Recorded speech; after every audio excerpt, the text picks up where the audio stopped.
ரவி மோகன் sir, thank you நீங்க இதை அக்செப்ட் பண்ணிக்கிட்டதுக்கு. இந்த ரோல ஒரு ஹீரோ வந்து ஹீரோவா ஒரு கதை கேட்டு இந்த கதை ஓகே இந்த கதை இல்லைன்றது டெசிஷன் எடுக்கிறது ரொம்ப easy.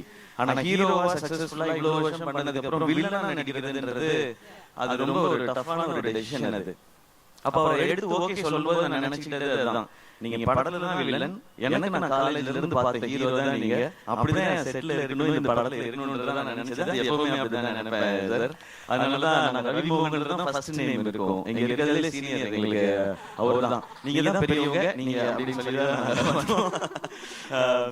GV bro, ஜிவியோட 100th film நான் இப்பதான் சொல்லிட்டு இருந்தேன். அம்மா கேட்டாங்க, ஜிவி பிரகாஷ் 100 படம் பண்ணிருப்பா, சின்ன குழந்தையில இருந்து மியூசிக் போடுதோ அப்படின்னு இன்னைக்கு காலையில கேட்டாங்க. அந்த விகடன் இன்டர்வியூ பார்த்து அம்மா சின்ன வயசுல இருந்து ஆரம்பிச்சாமா, நான் குழந்தையா இருக்கும்போது மியூசிக் டைரக்டர்லாம் 10 படம் 15 படம்லாம் பண்ணலாமா, அதனால 100 படம் பண்ணிருப்பா, பெரிய விஷயம் சொல்லிட்டு இருந்தாங்க.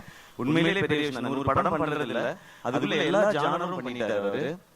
சோ அவருக்கு பாருங்க பீரியட் ஃபிலிம் பண்ணும்போதே ஏற்கனவே 1001 இருக்கு, ஒரு மதராஸ் பட்டம் இருக்கு, பராசக்தி இருக்கும்போது அதுக்குள்ள எப்படி வெரைட்டி கொடுக்கணும். இந்த சாங்ஸ்க்கும் பிஜிஎம்க்கும் ரொம்ப ரொம்ப தேங்க்ஸ் ஜிவி. இன்னும் நிறைய உங்களை பத்தி பேச வேண்டியது ஆடியோ லான்ச்ல வச்சுக்கிறேன்.